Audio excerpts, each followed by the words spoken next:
What's up guys, I'm Raheem. Welcome to Design Flow. This is a new show for all you design lovers where we chat anything about design. In today's episode, we're going to be looking at logos through the years. Let's go. Okay, so starting off with logo 1. So the first company that we're going to look at is Visa. We all know Visa. We use it on our cards, our debit cards. And they're one of the most iconic logos everyone's probably seen out there. So Visa, let's start off with their first one. We're looking at 1976. So as you can see, they've got the card in there. They got their iconic yellow and blue colors in there. And the Visa logo itself, you can tell it's that old-fashioned, bit more thinner sort of font. But yeah, it looks great, and probably for the time, that was really nice. Now we can go fast forward to the year 2000, and you can see everything's changed slightly. It's a bit more sharper around the edges.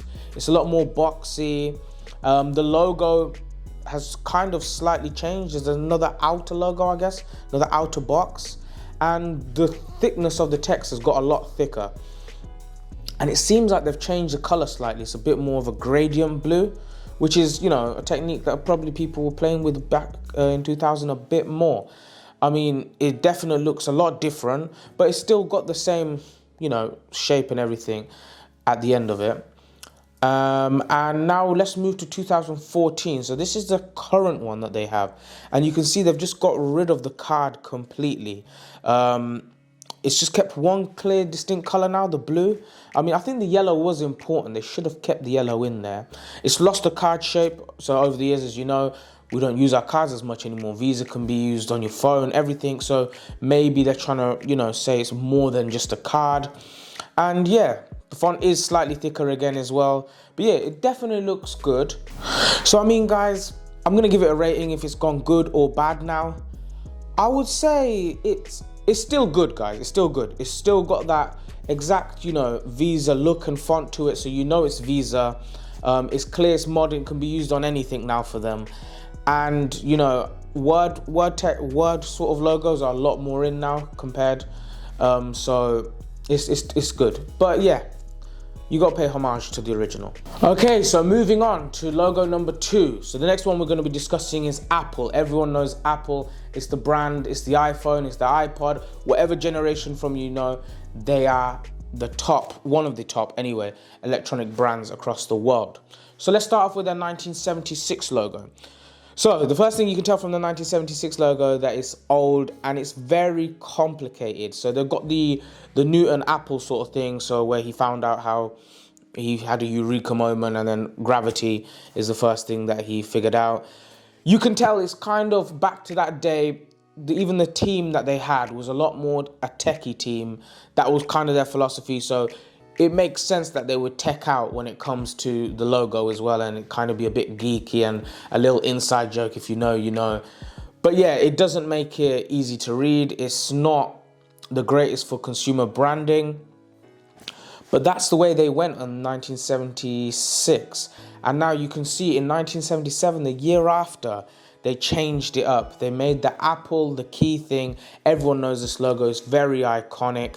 You've got the bitten apple. At this time, it looks like they used that to put the actual apple word in there as well, which is also very important to keep the word in there when you're growing a brand, just so that people know exactly what to search and what to look for.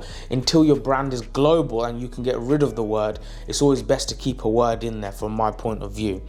So you can also see they've got the rainbow color in there as well. That's just very Apple. They've had that from ages. So yeah, really liking how they've changed it up so far. And then you can see in 1984, they got rid of the word. So it's one of those things, like I said to you, when you get bigger, you can get rid of the word and be iconic with just a logo. And yeah, so I also think the reason why they had the rainbow at that time is because they were introducing the MacBook line of what are they called? The cameraman's going to tell me iMacs, right?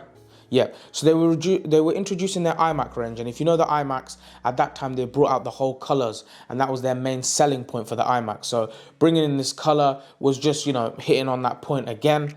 And if you go now to present time, and, it started from 1988, but they've still got this current logo, and it's just a monochrome black one. It looks you know, very modern. It's the face of Apple now, and it's transferable. You can use it on anything. And you know, Apple, that's one of the most iconic logo designs, so they know what they're doing. This is definitely a thumbs up compared to 1976 to now.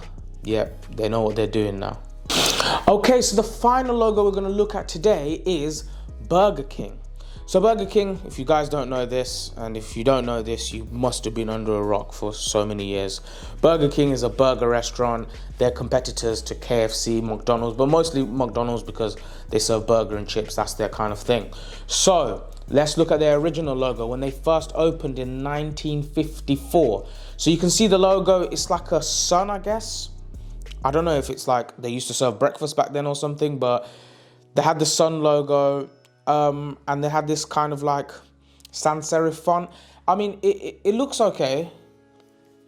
It's black and white, so maybe at that time it was just, there was no color anyway, probably for printing and stuff. So it does look good for then. But you can see very quickly they started to change it up.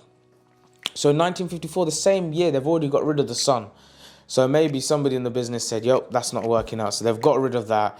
Now I do think it looks a bit plain and too bare, and it's not giving any sort of correspondence to what market it might be and what they do, which it doesn't have to. But when you're starting off a business, it always helps in your logo to have something where people can understand and recognize. And you can see in 1957 they moved over to the home of the Whopper. So this was probably when they introduced their most famous burger, and they got the king sitting on top of the burger. This is a very cartoony one. I do like it. It looks very retro. The kid in me is making it look like, yes, this is exactly what I want. This is where I want to go, mum and dad. But as a branding, as something that they can sell internationally, I don't know if it hits the spot. And you can see that when we move to 1969. This is the Burger King logo. That is probably their most famous logo. So you've got the Burger King, and you've got the yellow buns, and it's kind of sandwiched in between. It's a very nice logo. It's very easy to manipulate. It's very easy to use, and it will work on pretty much everything. And they've kept that for a while. Now, the next logo I'm going to show you is probably their most famous logo. The reason why I said the other one is also famous is because what's going to happen in the future. But 1999, Burger King were going international. They were going across the world, moving out just from America. So they wanted a logo that gave them outreach, made them look modern, and made them basically look like a big corporate brand. And this is this logo. So you've got the burger that's slightly slanted. You've got the Burger King written across with the blue line going around it. This is the most famous one. This is the one that we all know, the one we all remember, and it kind of sells it at the same point. So when I see that logo, I know where I'm going. So they definitely did the right thing with this logo. Now in 2021, they've moved back to the original logo. It's a bit more updated. It looks a bit more within the lines and stuff like that. But I'm very not sure about why they've moved back to this logo. I get it. It's very simple. They're going back to their roots, and this is why I said it's probably their famous logo now. But there was something about the previous logo that had so much of an outreach. When you change it this much back, I can't lie to you, when I first was looking at this, I thought they got the mixture of it wrong and they got the timeline of it wrong.